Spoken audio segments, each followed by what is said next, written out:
Hilchos Beis Habechirah, Perek Revi, the laws of the chosen house, the holy temple, chapter 4. As we're going to see, the whole chapter today is going to revolve around this structure, the Heichal, the main structure on the temple premises. The Rambam is going to begin with the holiest area, the Kodesh HaKodashim, move on to the Kodesh, and then deal with the entirety of the structure, the full measurements of its length, of its width, all the doorways and all the compartments that made up this complex building. However, before the Rambam begins to discuss the space of the Kodesh HaKodashim, he's going to spend a little time talking about the Oren, the Holy Ark that was the main feature within the Holy of Holies. And there's a good reason why the Rambam puts it in this chapter and not yesterday or the day before with all the other kelim, all the other vessels, which we're going to uncover as we learn the Halacha, accompanied by the Rebbe's incredible commentary as we've been doing the last couple of days. So let's get right into it. Says the Rambam, Halacha Aleph, Even hoisa b'kodesh HaKodashim b'ma'arvah. There was a stone in the Holy of Holies on its west side. Holy of Holies itself was on the westernmost side of the whole temple premises. In the Kodesh HaKodashim, this stone was on the western side, towards the back. Upon which the Holy Ark was placed. So the Holy Ark would rest on the stone. This is another area, as I mentioned the other day, where the actual mountain, the Temple Mount, was exposed. They didn't build on top of it. The stone was open, and on that stone, they put the Holy Ark. In front of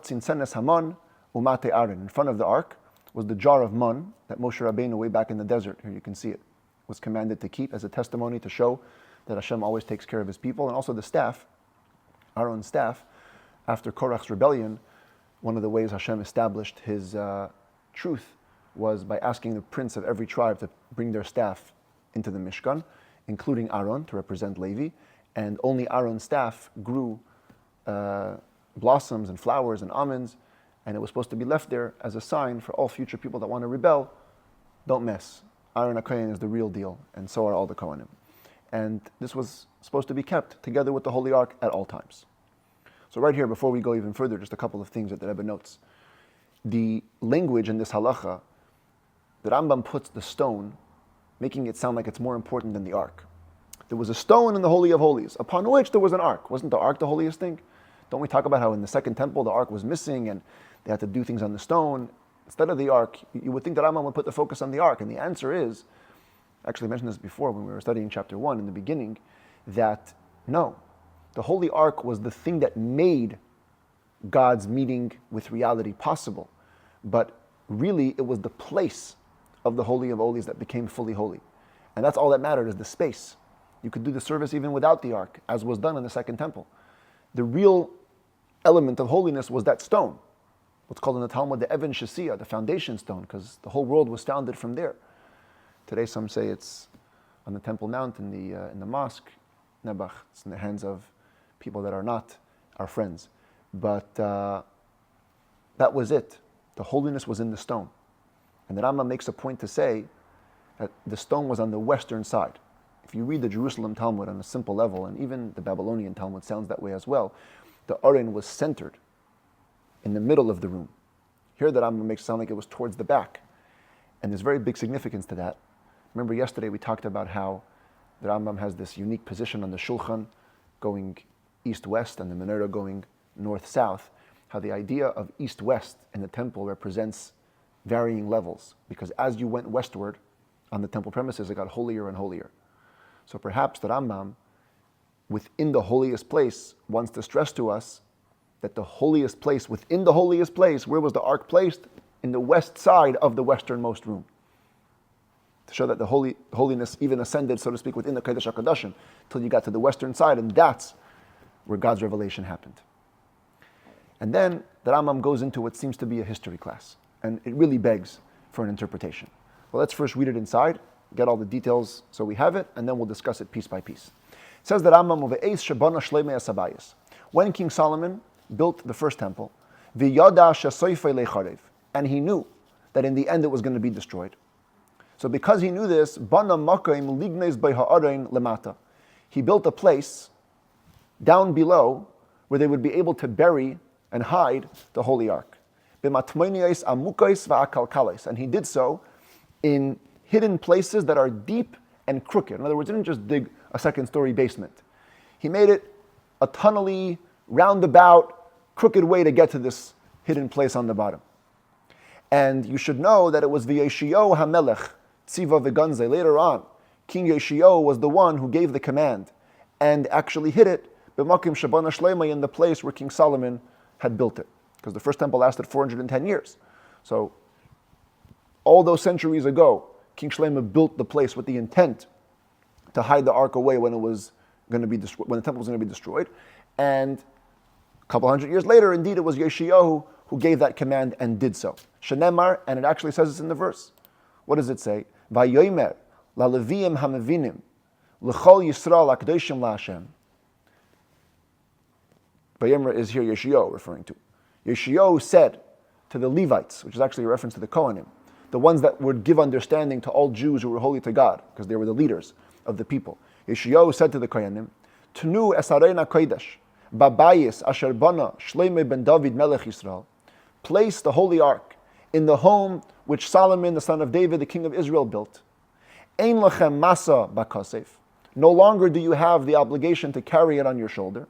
Ata ivdu es Hashem alekeichem. Now, keep on going and serving Hashem your God. Ve'as Amo Yisrael, as the verse concludes, and his nation Israel.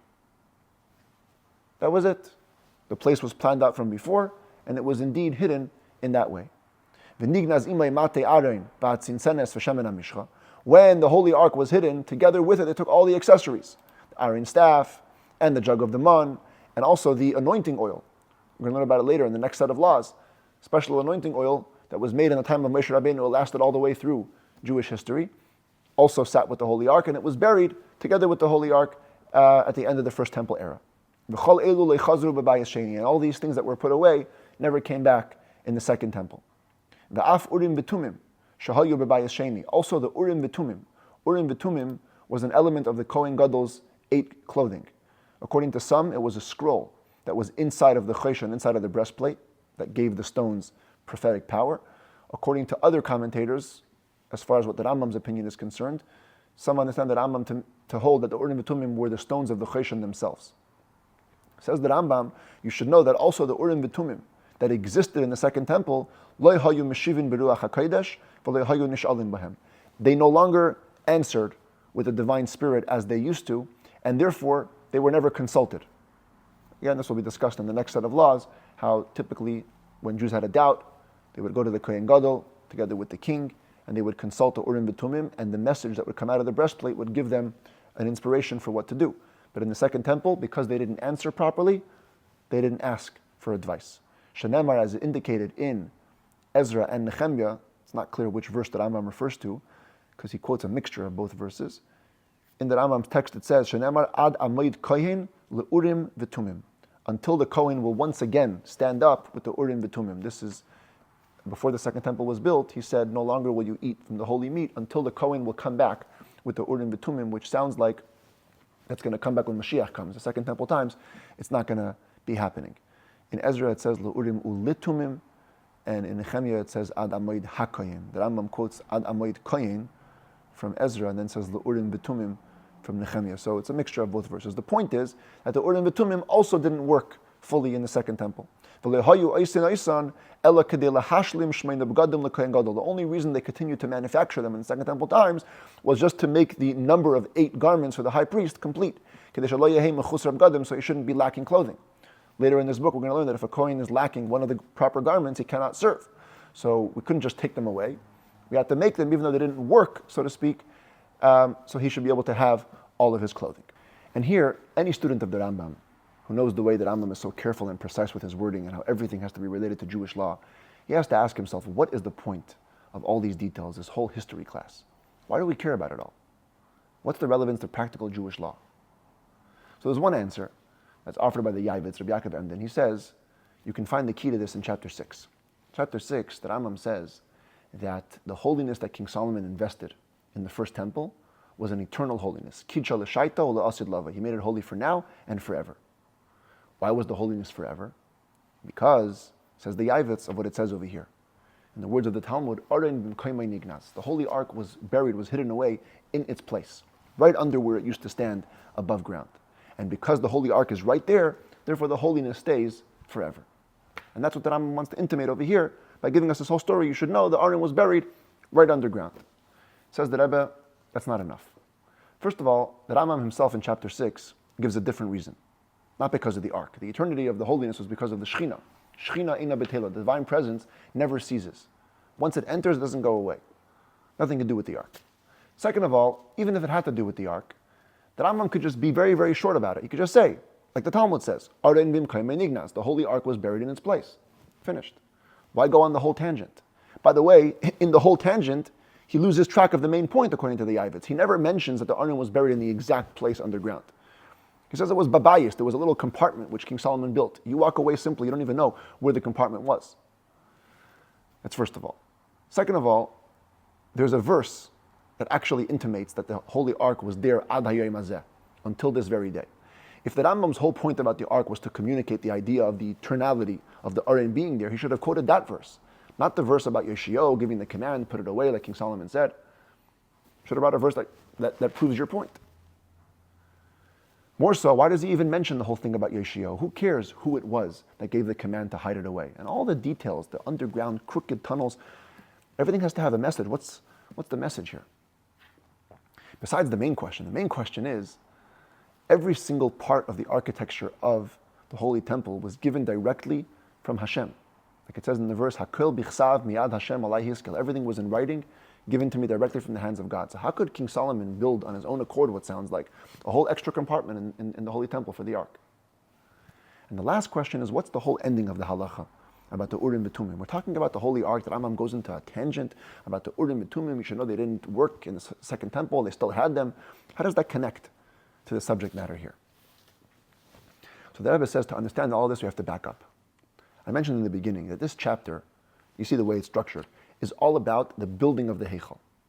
It's called Tzuras Habayis, the form of the actual temple. So how does the Aron fall in over here? Why would he begin with the Aron? The Aron is seemingly one of the vessels of the temple. It should be in the chapters that discuss the vessels. Obviously, from the fact that the Rambam puts it in here, he's telling us a very, very deep concept. The Aron was not a vessel or a utensil like any other vessel or utensil. It was actually part of the temple building. It was part of the Bayis La Hashem, of the home for God, which explains why the Aron is not listed even in chapter 1 when he gives us the list of the Kelim. It's not mentioned at all.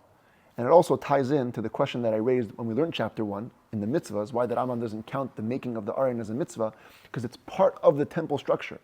Part of the Asuli Mikdash, the main mitzvah to make the temple, includes making the Aron, because the Aron where the divine presence rested was very much, literally part and parcel, part of the fabric of the building of the temple.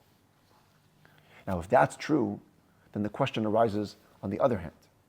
In the second temple, if the Holy Ark was missing, as we know, that means that the Kodesh HaKodashim wasn't bishleimus, wasn't complete. The building was missing a part. That's the question which is bothering the Rambam, and that's the question which he comes to answer with the whole history lesson. How does the Rambam answer it? He begins by first establishing a major fact. People think when you read the story that the burying or the hiding away of the Holy Ark was done out of circumstance. It happens to be that the temple is going to be destroyed. The Goyim are having a power over the Jewish people. What do? Oivei, we have to come up with an idea. We're going to bury the Holy Ark. No, says the Rambam. This hiding away wasn't what we call b'diavad. It wasn't done simply after the fact. It was lechatchila. That means when King Solomon built the temple, he made two locations for the Holy Ark. A makom galui and a makom nignas. He made a revealed place, a revealed house for the Ark, and a hidden house for the Ark. In other words, the burying is not a factor additional, outside or external to the Holy Temple. This idea of creating this underground home is part of building the temple in a way that will ensure its completeness and its eternity. And that's what the Rambam is telling us, and it's a halacha.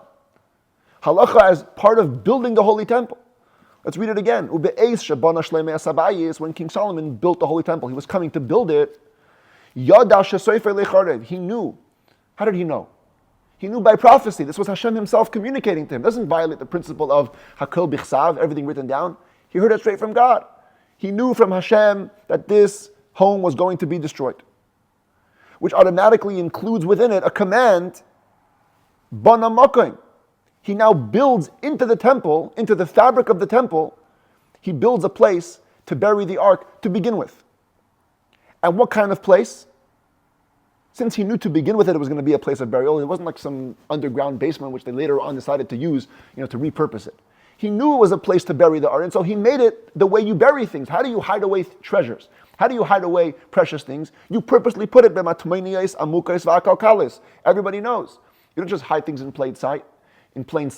You hide them in crooked tunnels. So he made those crooked tunnels to match the purpose of this home that he's building as part and parcel of the Holy Temple. Which, by the way, allowed King Solomon to sanctify it. See, if King Solomon didn't know the purpose of it, he was just building a little underground room, then maybe he didn't fully sanctify it. But now that he knew what he was doing, he knew exactly what he was doing, so he was able to actually invest it with holiness on the level of the Kodesh HaKodashim, which is, by the way, why the Rambam adds the important detail that when the ark was buried away, they also buried away the other stuff. Because the other stuff belonged with the ark. Wherever the ark goes, they go. That means that the bottom tunnel, the bottom underground storage location, became the new place of the ark, and so everything that belongs with it goes with it.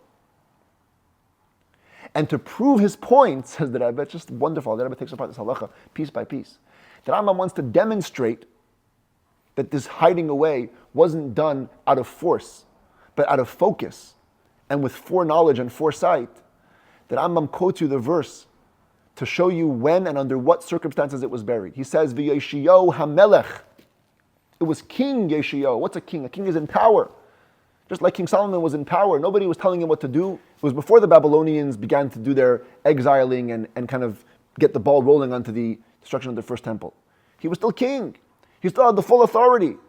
Tziva, he gave the command on his own accord, not because he was responding or reactionary. It was proactive. And look in the verse, every word is exact.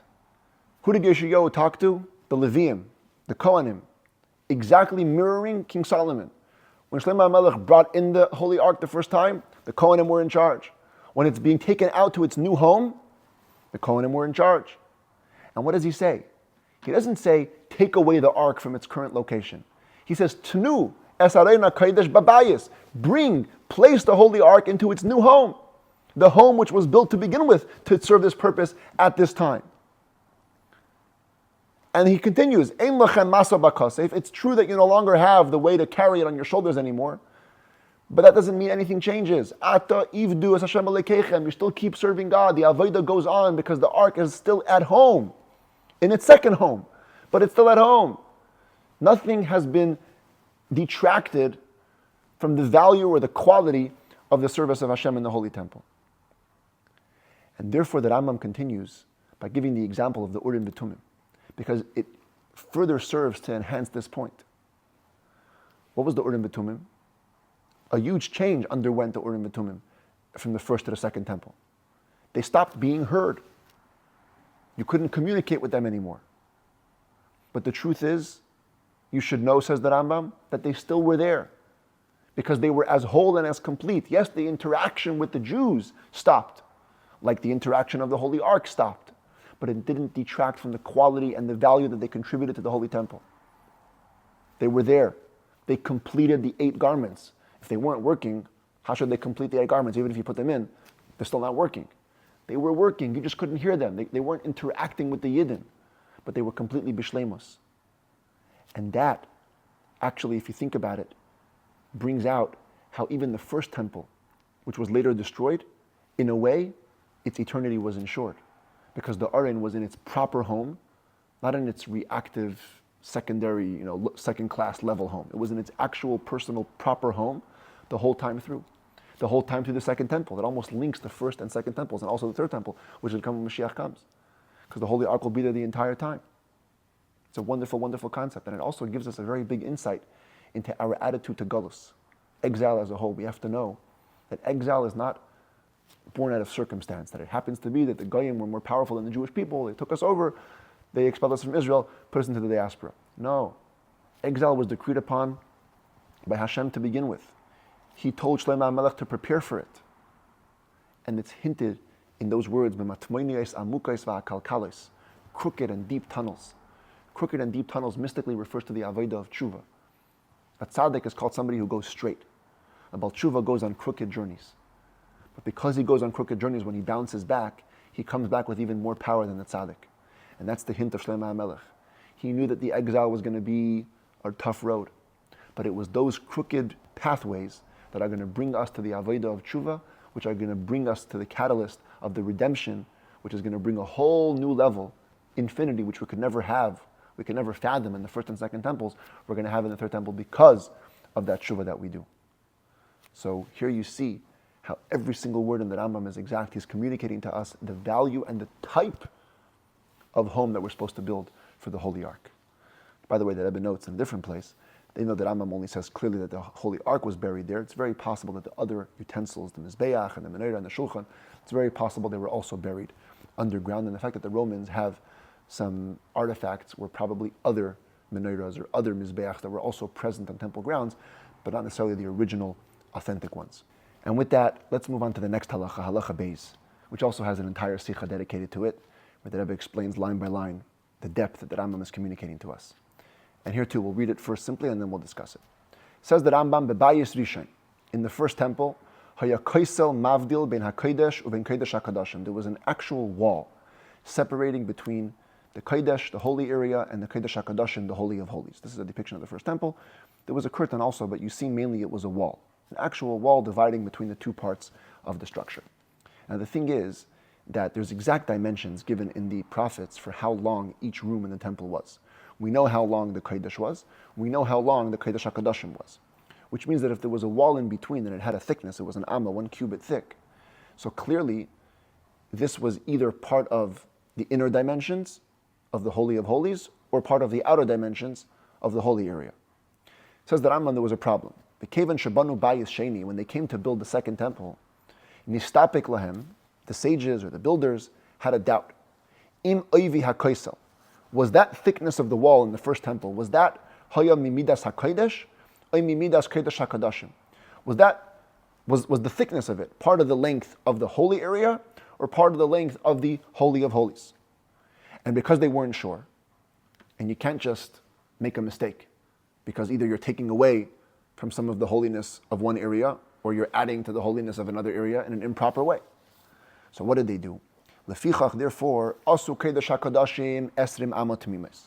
They made the Holy of Holies 20 complete cubits as its dimensions are supposed to be. V'asu HaKodesh arba'im amot tmimis. And they made the holy area 40 complete amas, as that's supposed to be. V'hinichu amma yesera bein HaKodesh uven Kodesh HaKadoshim. And they left an extra cubit between the two rooms, between the holy and the Holy of Holies. And that was going to be in place of the wall that was in between both rooms. Besides the fact that they added to the dimensions, they made another change. V'loi banu koisel bebayis sheni. They didn't build a wall in the second temple. Ela asu shtei pareiches. They made 2 curtains. Echad mitzad kodesh hakodashim, ve'echad mitzad hakodesh. One on the side. Here, it's a massive curtain, but it's actually 2 curtains, 2 layers. And here you can see it, the high priest walking in between on Yom Kippur, which we'll discuss in the end of this book, God willing. So they made 2 curtains, one on the side of the Holy of Holies, one on the side of the Holy. Ubeinei and Amma.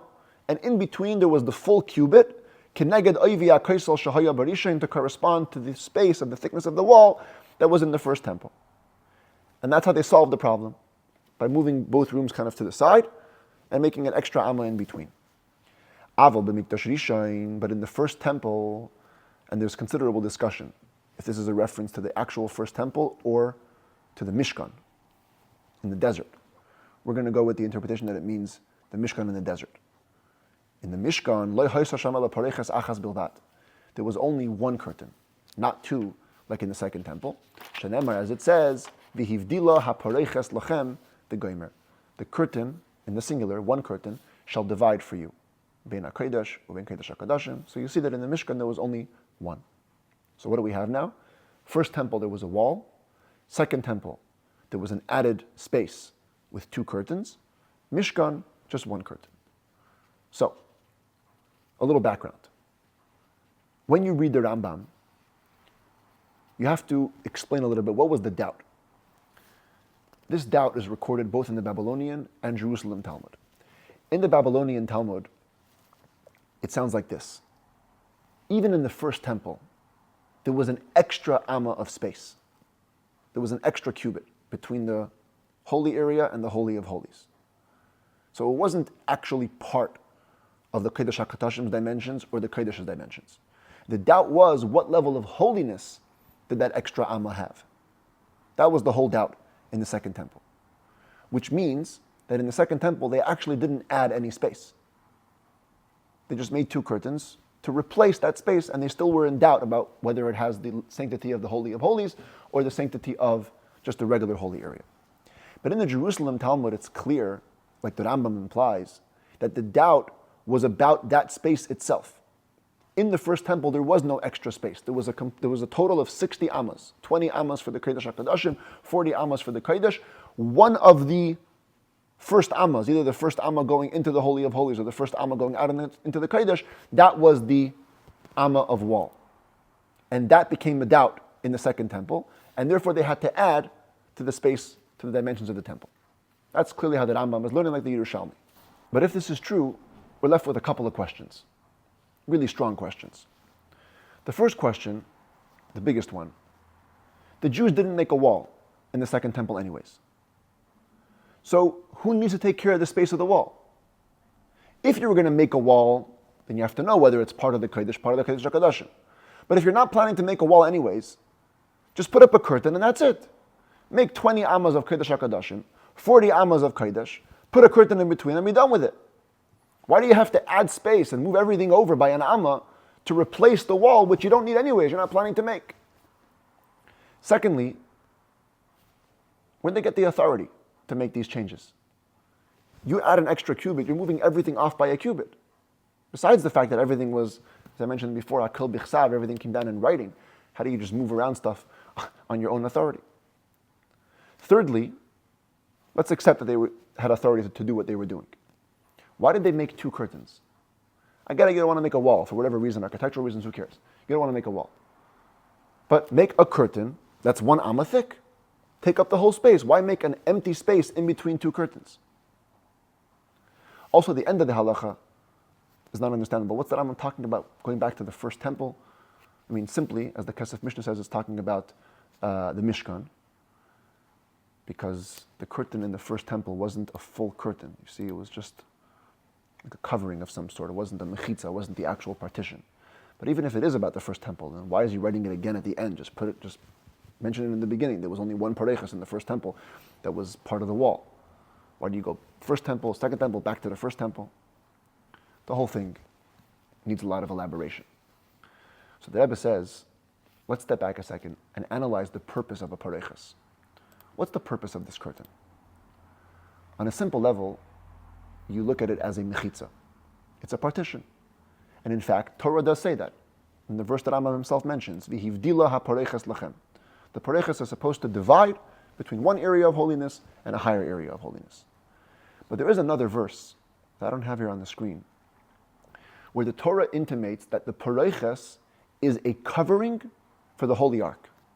That's what it says, V'sakoisal ha'arenes ha-parechas. The parechas is there to cover, to shield the holy ark.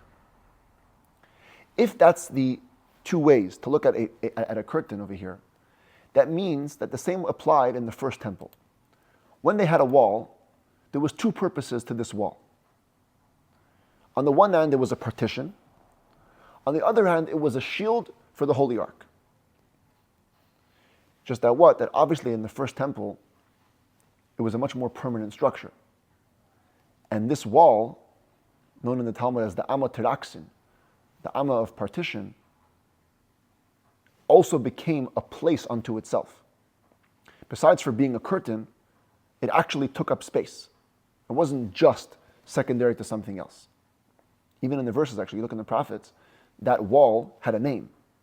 It was a unit of space that had its own properties. It was called the Devir. Which, parenthetically, the reason for that is, as we spoke about in chapter 1 at length, the mitzvah of making a temple was a mitzvah which developed over time. The more permanent the Jews became, the more permanent their temple became. And therefore, in the Mishkan, in the first iteration of the temple, while it was still in movement, so all they had was a curtain. A movable curtain, a curtain that doesn't have its own identity. It's either just a partition or a cover for the ark.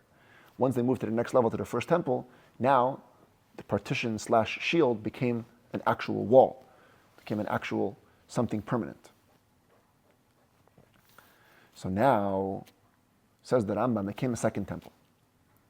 Came the second temple, the people building the temple couldn't just put up a curtain, because matching to the permanence of the temple structure, you have to have that this partition in the middle of the Holy and the Holy of Holies should also have its own identity. There has to be a place, a unit of space taken up by this Amma. Which also parenthetically explains why the Rambam chooses to describe the two curtains in a specific way. The way that Rambam describes it, how did he say? That they put one curtain on the side of the Kodesh, one curtain on the side of the Kodesh HaKodashim, and in between they left the full Amma. They left the full cubit. Tosfos, notably, holds that no, the two curtains were within that Amma of space.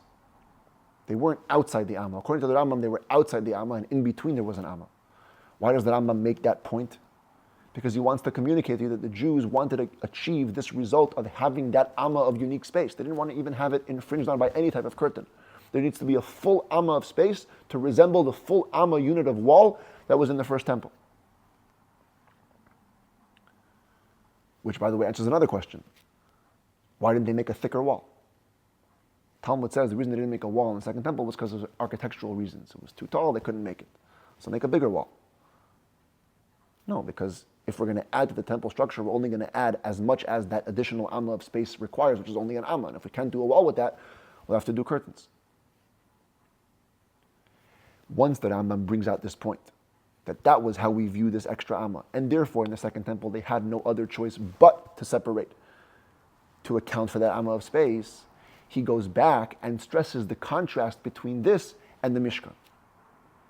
He says, B'mikdash Rishon, in the original temple, the way it was in its first iteration, the whole curtain was nothing more than servicing the space behind it, either as a curtain or as a shield. And therefore, all that was necessary was one curtain. That's it. Even if you say that it's talking about the first temple, where there was a little bit more permanence, the Rambam might be saying that the chiyuv, the obligation to have that Amma, wasn't because of the hivdila, wasn't because of what the verse says that it has to be a separation. It was for a different reason, and therefore required its own entity of space, and therefore in the second temple, it also required its own entity of space. And the point is that Rambam is bringing out a new point, not just more facts about the history of the first temple. He's explaining to you the halachic definition.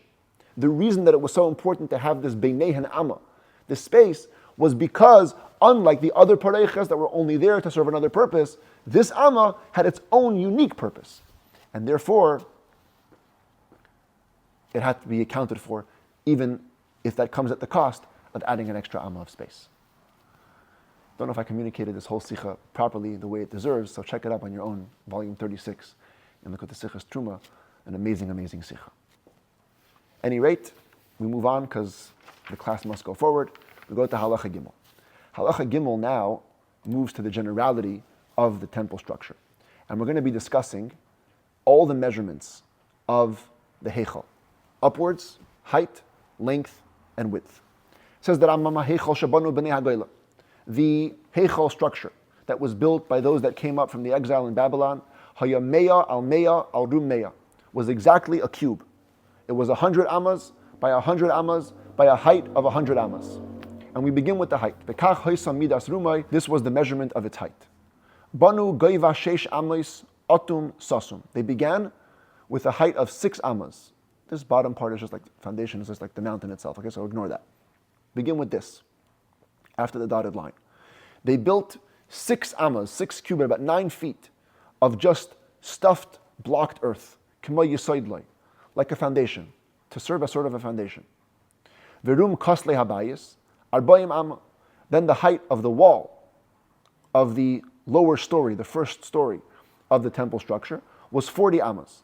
So now we have 46 total. Then there was the roofing in between the first and second floor, which was comprised, as you can see over here, from 4 parts. Verum hakir shabatikra amma. The height of the decorative art on the temple roof was an amma in height. Ve'al gabav, on top of that, goiva shtei amos panoi, there was a open space, a clear space of 2 amas, sheyachnis hadelef, for rain to come through, like bracing of sorts. V'hu nikra Beis dilpa, that was called Beis dilpa. Again, literally means the house of the leaking, the house of the dripping, but it was there for bracing for when water and drainage needed to come through. V'oivi hatikra shal gabe Beis dilpa amma. Then there was a thickness of roof, just roof material, on top of the Beis dilpa, which went for 1 amma. Uma'aziva goiva amma, plus roofing coatings that went also for another amma. So in entirety, this space, the ground between the first and second floors, was 5 ammas. So 46 plus 5, that's 51. Va'aliyah b'nuya al gabav. There was a second story of the temple structure on top of it. Goivak saleh arba'im amma, also 40 amma tall walls, which is what now, 91 ammas. And then the roof over here was made up of actually 6 parts, the second roof. How so? Ubegaga goiva amakir. Like on the first floor, there was an amma of artwork embedded into the roof. The amasayim goiva Beis dilpa. 2 more ammas for leakage, for drainage, for bracing. The amma tikra, an amma of roofing material. The amma ma'aziva, another amma of coating material. The goiva hamaike shalish amais. Very interesting. There was a parapet, there was a fence going around the perimeter of the roof of the temple. There's a mitzvah, as we know in the Torah, of Micah, protect your home. If your home is a flat roof, you must build a gate around it. So the temple was no different. They built the gate. We'll discuss that in a moment. V'tas shel barzel, k'moi sayif, then there was a blade of iron, sharp like a sword, gov amma al gabe hamaike saviv, 1 amma tall on top of the fence, all around, so no birds should come to rest on it. It was called the chase away of the ravens. We don't want the birds to dwell there. So in total you have 100, because you had 91 till the roof, 92, 93, 94, 95, 96, 97, 98, 99 for the Micah, and then 1 for the Kal Yorev, which was 100. So beautiful, you have 100 ammas of height. Let's just pause for a second and talk a little bit about the Micah, this fence around the Beis HaMikdash. There is a law that shuls, synagogues, are exempt from a Micah, even if they are flat-roofed. So why should the Beis HaMikdash be different than a shul? So the Rebbe once explained that in reality, just because you have a jointly owned building or a public building doesn't make it exempt from having a Micah. Partners that own a building together have to have a Micah. The reason why a shul is different is because, as Rashi explains, there's nobody to pin the obligation on. A synagogue is so public that it's owned by every Jew, even the ones that are not living in the city. So no one's going to take responsibility to actually build it. You can't point to somebody and say, oh, you're responsible. And therefore, what ends up is that nobody builds it. But the Beis HaMikdash, where every Jew also has a part in it, there you could say, yeah, every Jew is responsible to build it. And since there's communal funds, so whoever gives to the communal funds, everybody should be obligated to take part and build the Micah on the temple structure. Or you could say maybe that we act as agents of God. God lives in the temple, and whatever God tells us to do, He does. So He lives, it's His home. So as His agents, we act on His behalf and we build the Micah. There's another problem, because a condition for a house to be obligated in Micah is that in the house you have to live there. Who lived in the temple? So the Rebbe says a couple of answers, but the main one is that living, according to halachic standards, is mainly defined by eating. And the Kohanim would eat sacrificial meat in the Azara, and technically they could also eat it in the Heichal. So the Heichal became a living quarters, so to speak, in terms of eating, and therefore it had to be having a Micah on top of it as well. Another answer is that the idea of not having living quarters in the home includes the fact that when no one lives in the house, nobody uses the roof. But in the case of the Holy Temple, it wasn't so simple, because the roofs never became holy. So even if nobody used the inside as living quarters, people would still use the roof for mundane things, and therefore it was obligated to have a Micah on the roof. On a more mystical level, the Rebbe explains that there's a fundamental difference between a shul and a temple. A shul is a spiritual place, separate from all physicality. So therefore, you don't have to have the protection so much of the Micah. The Beis HaMikdash, though, is a place of transforming physical to spiritual. It was a very physical place. They did use physical animals and physical flour for sacrifices, etc. And therefore, you have to have more protection. It requires also a Micah. And with that, let's move on to the rest of the chapter.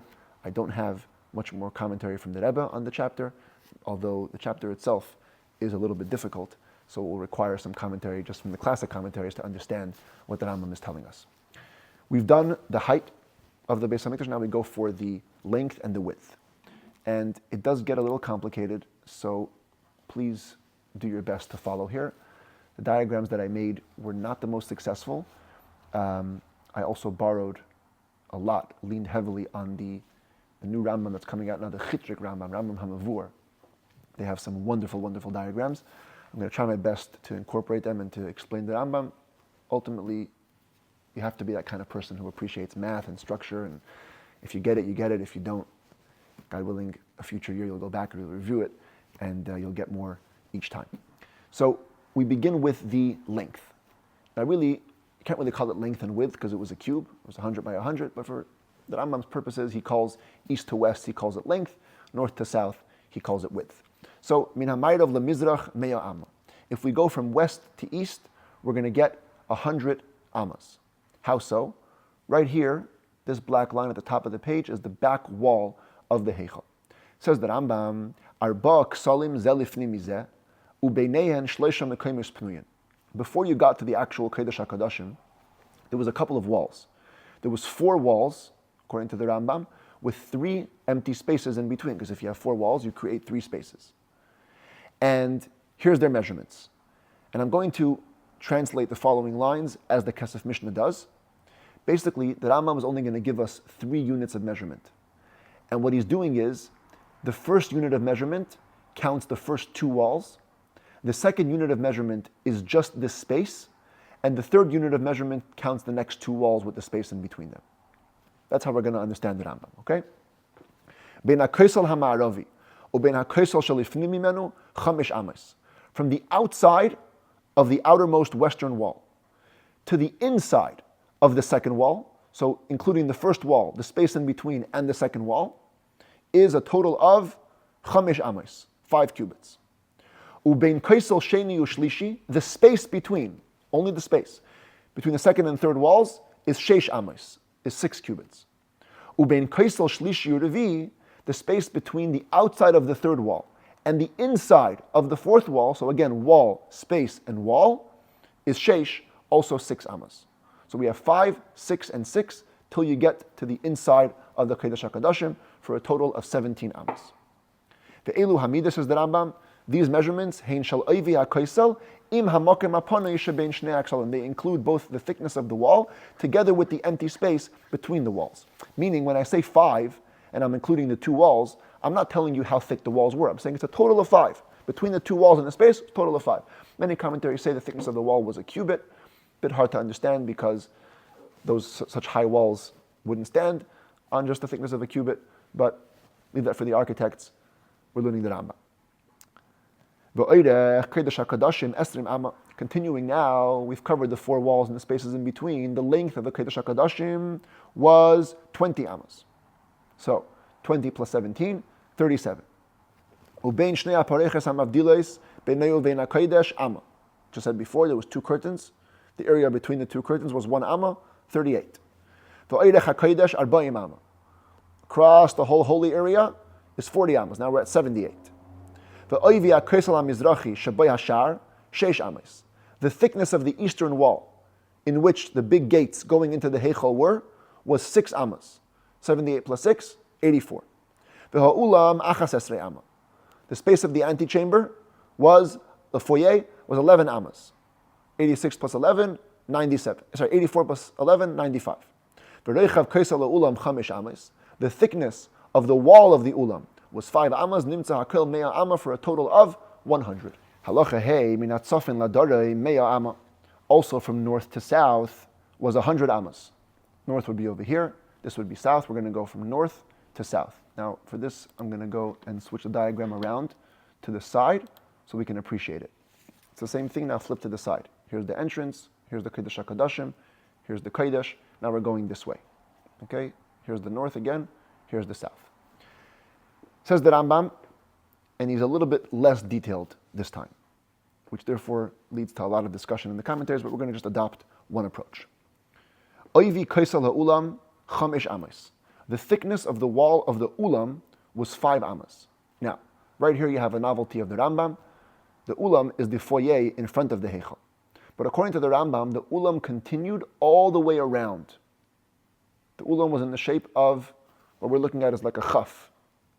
It was 3 walls. According to many other commentators, the building of the temple actually ended here. The whole heichal was not a square, it was more like a T. The ulam only stretched to here and to here. It didn't go past all the way down. But according to the Rambam, the outermost wall of the heichal was the wall of the ulam, because this area in between continued the ulam. So the ulam's wall is 5 amas. Umikaisa ulam ad kaisa la kodesh eser amas. From the wall of the ulam until the wall of the kodesh. Now right here is being called the wall of the kodesh because from here it's just walls with spaces in between till you get to the kodesh. So all this here is being called the wall of the kodesh. So this is the space that Rambam is referring to over here. Between the wall of the ulam and the wall of the kodesh is 10 amas. So now we have 15 amas. The kasle ha-kodesh, the walls leading in to the actual kodesh, was shisha ksalim zelifni mizeh, was 6 walls, one in between the other, one inner, more inner than the other. Ubeinei and chamisha mekaymis pnuyin, with 5 spaces in between. So in the back it was 4 walls with 3 spaces in between.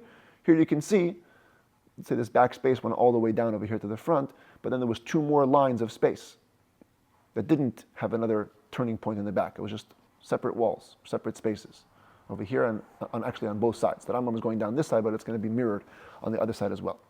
So you had 6 walls with 5 spaces in between. Bein kaisel chitzain ubein hasheni chamesh ames. Again, going with the Kesef Mishnah's interpretation, the Rambam alternates between counting 2 walls with the space in between and then just the space in between the next 2 walls. So between the outermost wall and the second wall, counting both walls, was chamesh ames, was 5 ames. Now we're at 20. Ubein sheni ushlishi shalish ames. The space, and just the space, between second and third walls was 3 amas, so 23. Ubein shlishi le'urevi chamesh amas. Between the third and fourth walls, which again counts the third and fourth walls, you had 5 amas of space, 28. Ubein revi v'chamishi sheish. Between the fourth and fifth walls, and again just between just the space in between the fourth and fifth walls, was 6 amas, total of 34. Ubein chamishu v'kes lapnimi sheish. And then between the outer and inner fifth and sixth walls, including the walls, was 6 amas. That means there's 40 amas from the edge over here till you get to the actual heichal, 40 amas on one side. And since everything is mirrored on the other side, you have 40 amas on the other side as well. Because again, the outermost wall is 5 amas, 10 amas of space for the foyer, 2 walls and a space of 5, a space of 3, 2 walls and a space of 5, a space of 6, 2 walls and a space of 6. So 40 and 40 on each side is 80. The width of the house inside is 20 amas. Beautiful, we have 100 amas. Halacha Vav says that Rambam, there was another part of the temple structure, hapshipash, or hapishpash, some have. We have in the prophets, part of the building of the temple, mentioned the word pishpash. What is this pishpash? Pishpash is hu hashar akatan. It's a small gate. Ushnei pshipashin hayu laheichal mitzidei hashar agadol shebeemtzoi. There were 2 small gates for the heichal on the sides of the large gate in the middle. And we're going to go with the interpretation that these pishpashin were over here. Right here, this space. The 4th space out of the 5. At the edge, there was a pishpash. Right here, there was a pishpash. This is the Shara Gadol Shebeemtzoi, the middle gate, the big gate in the middle of the entrance to the heichal, and there were 2 entrances off to the side. It says that Rambam echad batzofin ve'echad badarim. Here's an image of it from the outside. A small gate. There was one on the north, one on the south.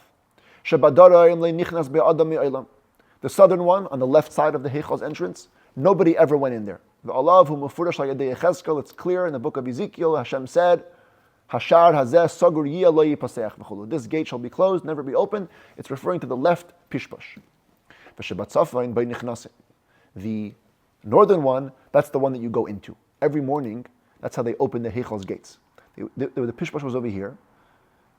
They would go inside it, and they would walk between the 2 walls.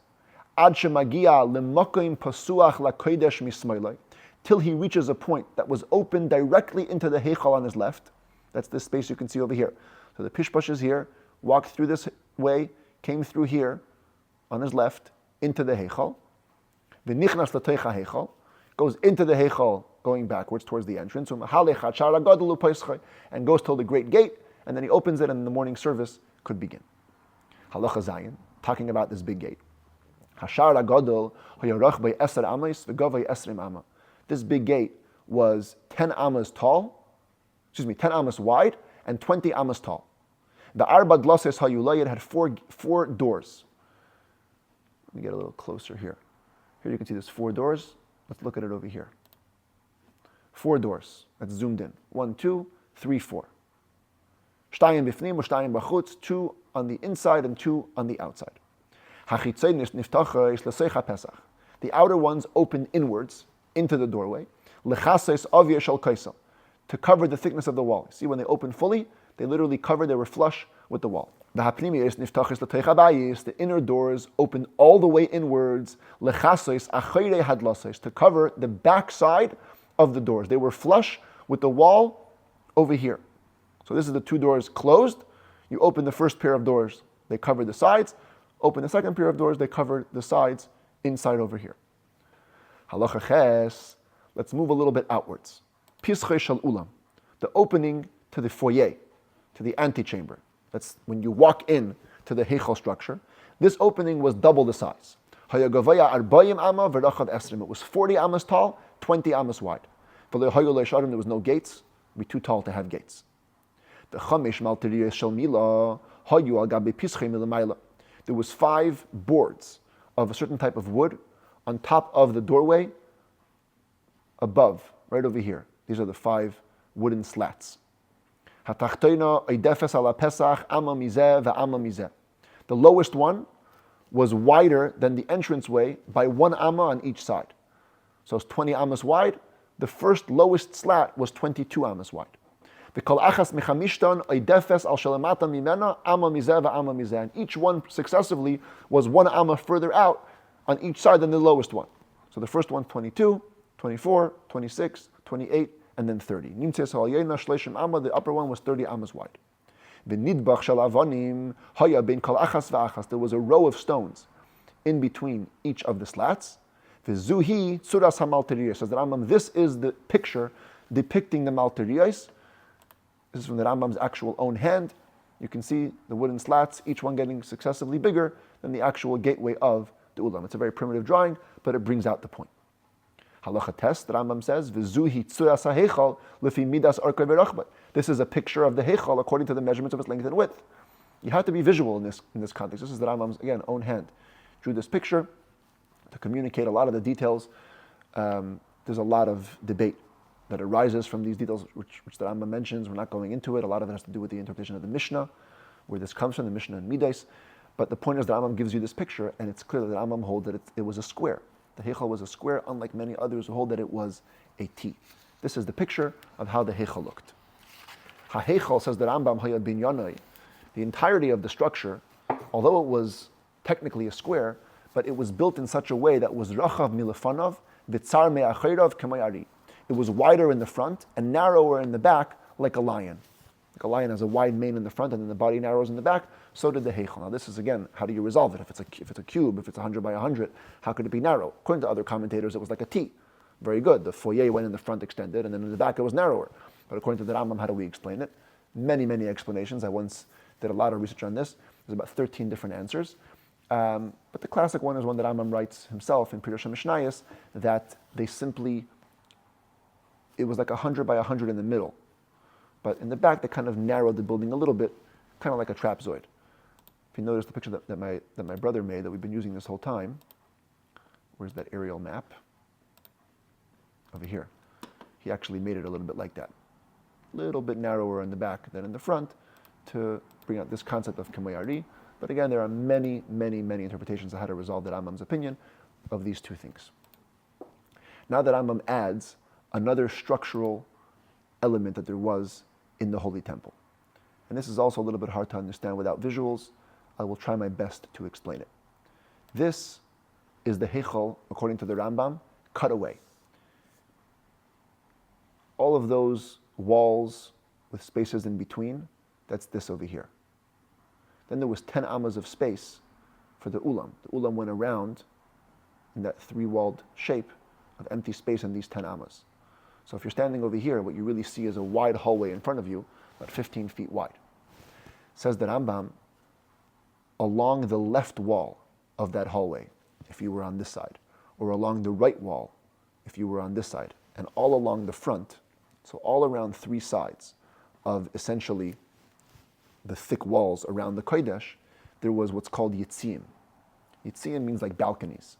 The yitziyim hayu mukafin labayis kulay misaviv. There were these protrusions that were surrounding the entirety of the home. Now what that means is not the outermost part of the structure. This is called the bayis, the inner part, the walls around the actual Kodesh area. There were protrusions going all around it. Chutz lekaisal hamesiba, outside the wall of the mesiba. In this case, although mesiba at the end of this chapter is going to have a different meaning, here the Rambam refers to this outermost wall as the wall of the mesiba. So there were these protrusions sticking out of the outermost wall within the ulam. Once you entered the ulam, as you're looking at this little structure, there were protrusions going all around it. Hayotzia hatachtoina chamesh, the lowest protrusion protruded outwards 5 amas, v'roived al gaba sheish, and there was another slat on top of it that protruded 6 amas. Not sure if you can see, but each protrusion here is made up of 2 layers. The lower layer was 5 amas on the first one, and the higher layer was 6. That's how we're going to explain the Rambam over here. There's other ways to learn it, but this is the simple meaning of the Rambam. Then there was a middle protrusion, also made up of 2 layers. Sheish, v'roived al gaba sheva. The first lower protrusion was sticking out 6 amas. The other slat on top of it, 7 amas. And the highest one was only 1 protrusion, also went out 7 amas. Shenemar, as it says in the verse which describes the first temple, but it was the same in the second temple. Hayotzia hatachtoina, the lower protrusion, doesn't quote the whole verse, but if you look inside, it says chamish ba'amar rachba. The lowest one was 5 amas. Ba'atichoina sheish ba'amar rachba was 6. Third one was 7. And the reason that it was done this way, the verse says, Ki migrois nasan labayis saviv chutza. He made it going successively downwards. Levilti achois bekires habayis. This means, as most commentaries explain it, some people shouldn't be able to climb up those walls. Again, looking inside, if you have a wide hallway in front of you, it'd be very easy to climb up this wall and desecrate it. So you put out these protrusions that are successfully coming out further and further, it makes it hard to climb up the wall. And now the Rambam adds that not only were these types of protrusions on the inside of the ulam, but they were also actually on the outside of the entirety of the temple building. V'chein, so too, saviv lekasli ha'ulam, going around and around the walls of the ulam, meaning the outermost walls of the temple structure. Milamata ad lemaila, from below to above. Kach hayu, there was also a similar formation of protrusions and indents. A little bit of a different format, not like the one before, but 5, 6, and 7. Just the building was kind of the facade of the building was built as a series of indents and protrusions, in the following order: Amma achas chalak, v'roived shalish amas. 1 amma was just blank, indented, and then 3 ammas sticking out. The amma chalak, v'roived shalish amas. Then 1 amma, and then 3 ammas sticking out, in a pattern, ad lemaila, all the way up. V'nimtzu haroivdin mukafin laksalim, which means you now have these protrusions surrounding the walls all around. Reichav kol roived shalish amas. The width, in this case the height, of each roived was 3 amas. Ubein kol roived v'roived amma, and between every protrusion there was 1 amma of regular wall. V'roived ha'elyon hayarach by 4 amas. If you do the math, the top one was a little bit thicker. The top one was 4 amas, not 3. Now, at the risk of confusing everybody, just want to go back a couple of lines for a second and tell you something that's brought up by the Kesef Mishnah. The way I read this halacha, that Rambam first spoke about the yatziyim, the protrusions on the inside, and then he mentioned the protrusions on the outside. That's the way the standard texts have it printed.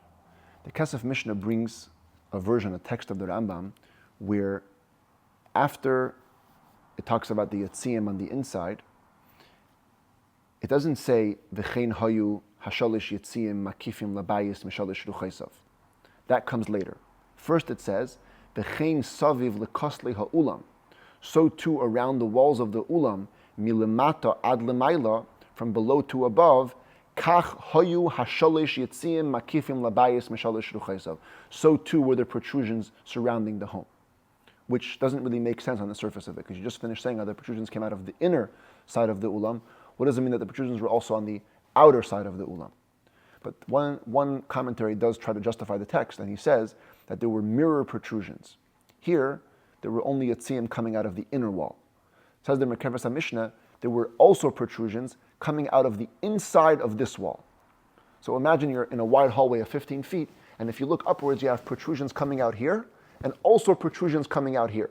So both walls were lined with protrusions, not just the innermost wall.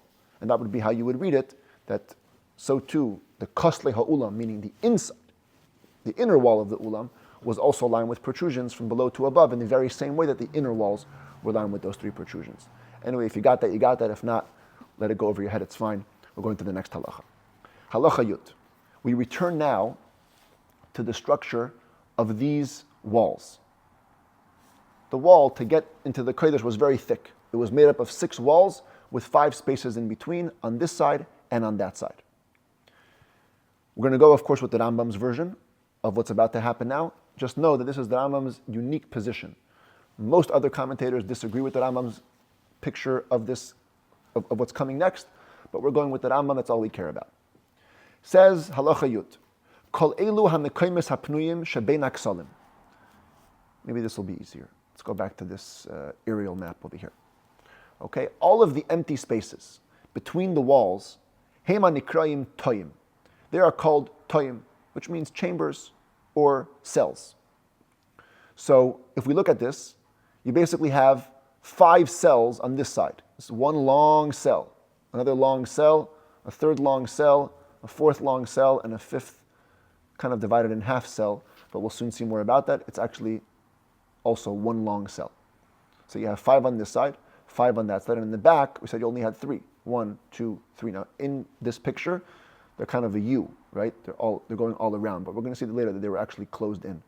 So it was this little roundabout thing was actually 3 different compartments. 1 on this side, 1 on this side, and 1 on that side. So therefore, in summary, the Rambam says, Nimtzu hatoyim hamukafin lamikdash. That means that the cells that were surrounding the holy temple was chamesh min hatzafain v'chamesh min hadarim v'shalesh min hamayrav. 5 on the north, 5 on the south, 3 on the west.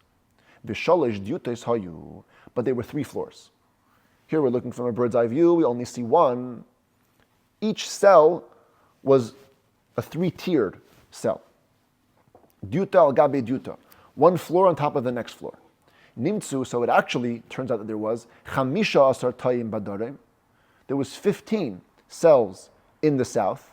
This would be the south side, because if each one of these 5 spaces had 3 floors, 5 times 5 is 15. Chamisha al gabe chamisha v'chamisha al gabein, 5 on top of 5 and 5 on top of them. V'chein betzafain chamisha asar.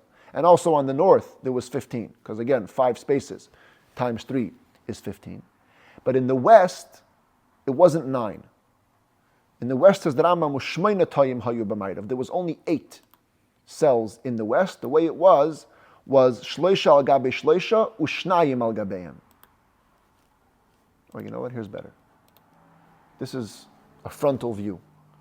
You're looking at 15 cells, because it was long hallways divided into 3 floors on each side. And for the west, says the Rambam, for the back, it was actually 8. 3 on top of 3. Shloisha al gabe shloisha, ushnayim al gabeim, bidyuta achas. 3 on top of 3, and 2 on top of them on 1 floor. There's some debate what this bidyuta achas means. Simply put, it means that Rambam is just saying that they were together. The 2 toyim on the top were on equal level. Therefore, the Ravid says, ein seirech lazeh. I mean, there's no need to say that, that's obvious. So others want to explain that the Rambam, when he says bidyuta achas, he means to say that they were all on the same level as the northern and the southern ones. In other words, the height of the 3 floors in the west was the same height as the 3 floors in the north and in the south. Others want to say that bidyuta achas means that they were width-wise the same amount. Don't think that it was 3 on top of 3 and then these 2 were narrower, kind of like a mountain going upwards. No, they widened all the way to be flush with the outer walls of the western toyim. Point being, this is how it looked: 3 on top of 3 and 2 above them. Hakel shmeino shleishim toyim, for a total of 38 cells. Halacha Yud Aleph, I gotta say, this halacha puzzled many commentaries. Again, we're just going to go with one approach. There's always going to be questions, whichever way you try to learn it. We're going one way, and God willing, the next time we learn the Rambam, maybe it'll be a deeper way. Who knows? But we have to learn the Rambam today, the way we understand it today.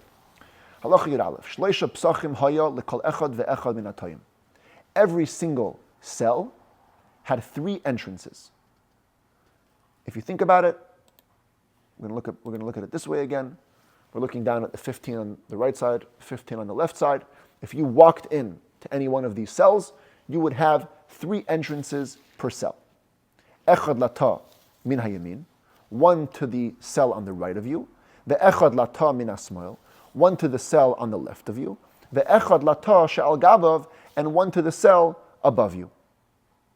Now, that might be true if we walked into one of these 3 bottom cells in the middle here, or these 3 bottom cells. Then you only have an entrance to the right, an entrance to the left, and 1 way to go up. But once you hit the 2nd floor, now you have a 4th entrance, seemingly, right? 1 to the right, 1 to the left, and 1 downwards and 1 upwards.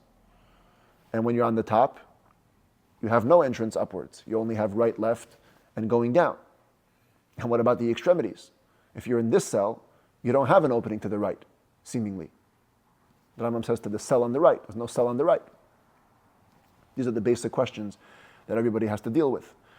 So, as far as the extremities, that's the easy answer. The commentaries say, indeed, there was no opening to the right to the next cell, but there was an opening to the right simply into the next room, the ulam, just opened into the foyer.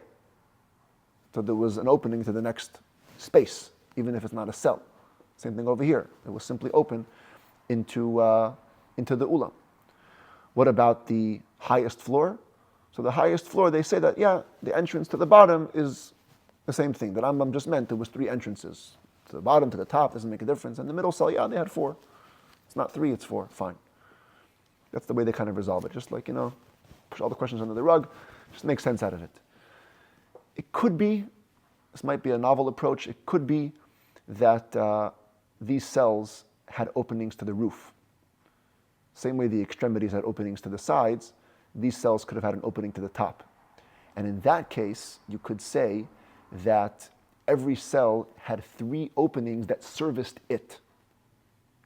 There was to the right, to the left, and upwards. Yes, in the middle cell you could also go downwards, but the main function of that opening was to go upwards from the 1st floor to the 2nd floor, such that every cell had 3 openings mainly.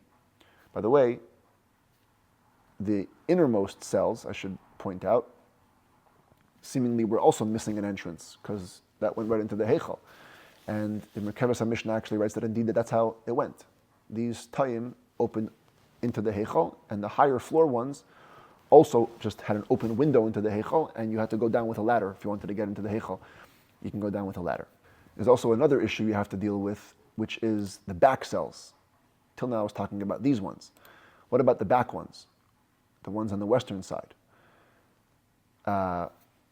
First of all, like I mentioned before, let's go back to this aerial map.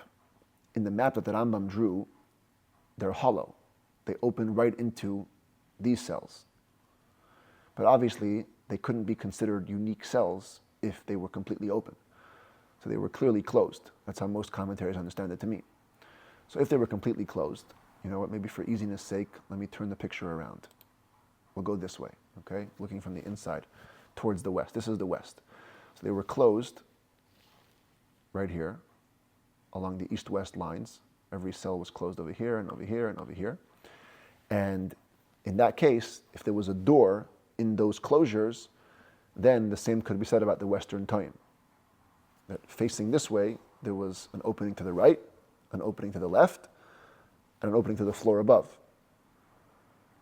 In which case, by the way, you couldn't get from one cell to the next without going completely outside, because the openings were only to the right and to the left. But that would be pashtos, that would simply be the way you understand how this worked in the back cells. I haven't covered all the details, I know there's many more questions, but we're going to go further. The Rambam mentions that there was one cell, one particular cell, that had actually more openings than 3. This one cell actually had 5 openings. And which cell was this? Says the Rambam, Uvekeren Mizrachis Tzfainis, in the northeastern corner. Now, you tell me what means northeastern corner, you can guess from today to tomorrow, you probably won't guess what the commentaries say. Because if you had to go literally, the northeastern corner is over here. This side is east, this side is north. This is the northeastern corner. Actually, the Rambam is referring to over here. The northeastern corner closest to the actual Heichal area, closest to the actual Kodesh area. That's how the commentaries explain it, at least one, the one that we're going with. Ubekeren Mizrachis Tfainis, in the northeastern corner, B'ta Shabidyuta ha'intzayis, in the middle floor cell. Remember, this is the one long cell, but it had 3 floors. If you went to the second floor, Hayu Chamisha Psachim, that cell had 5 openings. And I'm going to show you this cell, the way it's drawn in the Rambam HaMavur, the Chitrik Rambam, both from a frontal view and from a side view. This is the view from a frontal view. You can see the 5 openings, 1 here, 1 here, 1 here, and 2 in the floor. Says the Rambam, Echad lata min hayamin, miyamin, 1 to the cell on the right, that's this one. Ve'echad lata shel gabav, 1 to the cell above it, because it's the middle floor, so there's 1 on top. Ve'echad la mesiba, 1 to the spiral ramp. That's how I'm translating mesiba. I'll soon get into what that is. Ve'echad lata sheyesh bei hapshipash, 1 to the opening of the cell, which had that gate, which they would go into the heichal, the one I mentioned before. Let me just show it to you again, and then we'll come back right over here. Ta sheyesh bei hapshipash is this one. This space that had the small gate as its opening, which if you would walk in the bottom floor, you would end up in the heichal. So now we're over here, we're on this row, on the second floor. So there's an opening in that second floor, right into that empty space between, that kind of divides the bottom floor of this ta. That's the ta sheyesh bei hapshipash. That's how the Rambam is being referred to over here. The echad la heichal, and 1, the 4th one, opened directly into the heichal from the second story. There was an opening looking over into the actual building of the Kodesh area. Let's look at it at a side view to appreciate it a little bit more. This is where the wall is cut away. So the one to the right, that's this doorway over here, figuratively. The one to the left, that's the opening to the Heichal. The one to the top, that's the easiest one.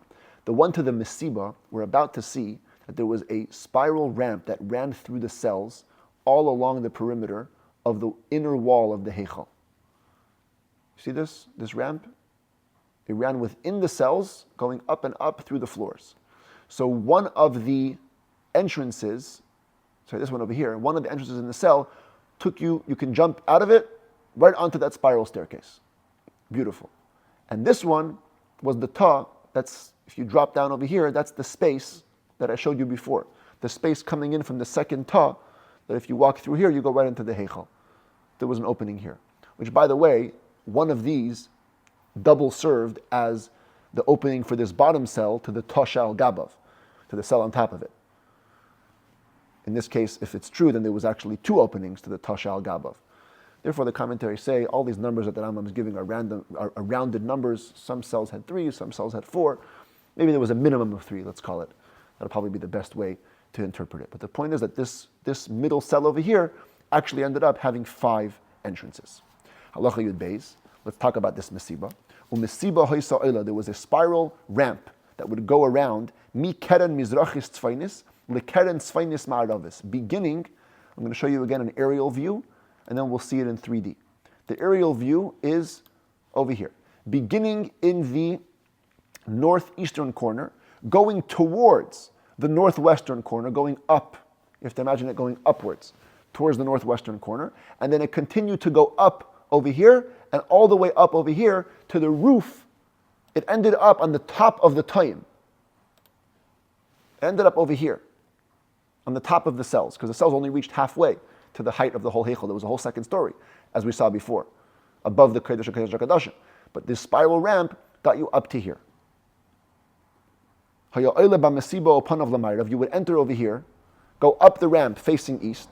And you walk along the whole north side, until you reach the other side at the west. And once you reach the west, you turn your face to the south, and you walk along Halachas kol pnei amayrav, you walk along the west side, ad shu magel adarim, until you reach the ultimate south corner. Higel adarim, once you reach the south corner, hafach panav lemizrach, you turn eastwards, you're coming frontwards now. You would walk along the entire south side till you reach the doorway into the second story, because the opening to the second story was in the south. Maybe here we can appreciate it better. The yellow here is the 3D of the spiral ramp. It went up here, further up, and all the way up, and right there, in that corner, was the entrance into the aliyah, into the second story above the Kodesh and the Kodesh HaKadoshim. Ubepischa shel aliyah, says the Rambam, at the entrance to the aliyah, to the second story, hayushtei kleinasei shel erez, there was 2 wooden beams, shebahen oilin legaga shel aliyah, which could be used to climb to the roof of the second story. How do you use 2 poles to climb to the roof?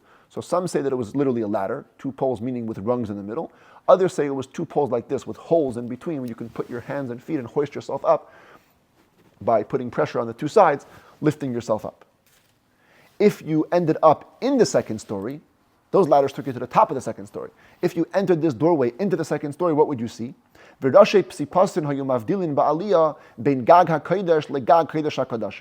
would be markers sticking out of the floor to divide in the second story, corresponding to the place where the Kodesh and Kodesh HaKodashim split in the first story. If you read this simply, it sounds like there was just markers, no curtains. Later on in this book, the next set of laws, the Rambam will say that there was actually 2 curtains, also in the second story, corresponding to the 2 curtains in the bottom story.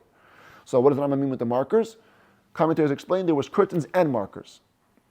It was so important to avoid crossing that line, they put double protection, curtains and markers. V'lulin hayu psuchin ba'aliyah, lebeis kodesh HaKadoshim. In the second story, there was a skylight that was open into the Holy of Holies, shebahen mishalshelin asa'umnin b'teves, through which they could lower artisans, repairmen, into boxes, so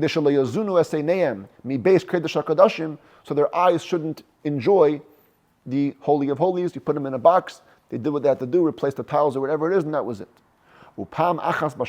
Once a year, says the Rambam, from one Pesach to the next, they would whitewash, they would paint the heichal, repaint the inside of the structure, the outside of the structure. The whole heichal was repainted once every year from Pesach to Pesach.